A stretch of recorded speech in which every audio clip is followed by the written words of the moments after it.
परंपराएं हमारी संस्कृति का अहम हिस्सा हैं। रूढ़ियों को एक बार की भूल जाएं तो परंपराएं हमें बहुत कुछ सिखाती भी हैं। यहाँ तक कि बहुत सी परंपराएं तो कुछ न कुछ साइंटिफिक लॉजिक से भी मेल खाती हैं। अब एक ही गोत्र में शादी ना करने की हिंदू समाज की प्रथा को ही ले लीजिए, यहाँ भी साइंटिफिक रीजन जुड़ा है। रिसर्च के मुताबिक जेनेटिक बीमारी से बचने के लिए सेपरेशन ऑफ जीन्स जरूरी है, यानी अपने नजदीकी रिश्तेदारों या फिर एक ही जीन के लोगों से शादी ना करके जेनेटिक बीमारियों से बचा जा सकता है। अब कान छिदवाने की परंपरा को ही ले लीजिए, इसके पीछे वैज्ञानिक तर्क है कि ऐसा करने से कानों से होकर दिमाग तक जाने वाली नस का ब्लड सर्कुलेशन बेहतर तरीके से होता है और साथ ही साथ सोचने की क्षमता भी बढ़ती है। माथे पर तिलक लगाए शख्स को देखकर आपके दिमाग में पूजा पाठ करने वाले इंसान की इमेज बन जाती है, लेकिन इस पर विज्ञान कुछ और ही कहता है। दोनों आँखों के बीच आज्ञा चक्र होता है, जहाँ तिलक लगाने से कंसंट्रेशन बढ़ता है। कहा जाता है कि तिलक लगाते समय उंगली या अंगूठे के दबाव से माथे तक जाने वाली नसों का ब्लड सर्कुलेशन भी बेहतर हो जाता है। अब बात करते हैं जमीन पर बैठकर खाना खाने की। दरअसल पालथी मारकर बैठना एक तरह का योगासन है। इससे मन शांत रहता है और डाइजेशन दुरुस्त बना रहता है।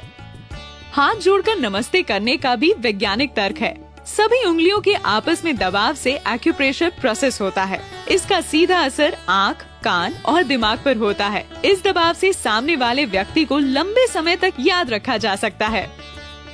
फिर से बात करें खाने की। कहा जाता है कि खाने की शुरुआत तीखे से और अंत मीठे से हो।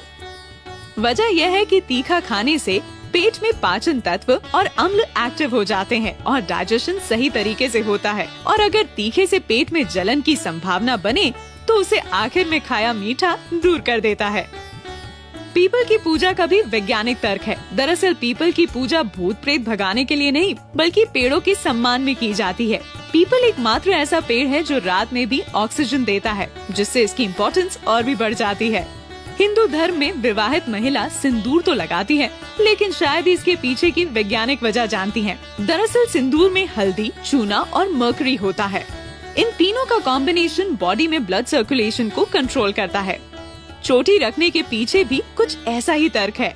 जिस जगह पर चोटी रखी जाती है वहाँ दिमाग की सारी नसें आकर मिलती हैं, जिससे दिमाग शांत रहता है और गुस्सा नहीं आता।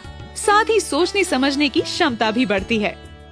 ये थे कुछ लॉजिक जो बताते हैं कि परंपराएं यूं ही बस निभाने के लिए नहीं है। परंपराओं के पीछे छुपे साइंटिफिक लॉजिक समझ लिए जाएं तो फिर उनका दिल से पालन तय ही मानिए।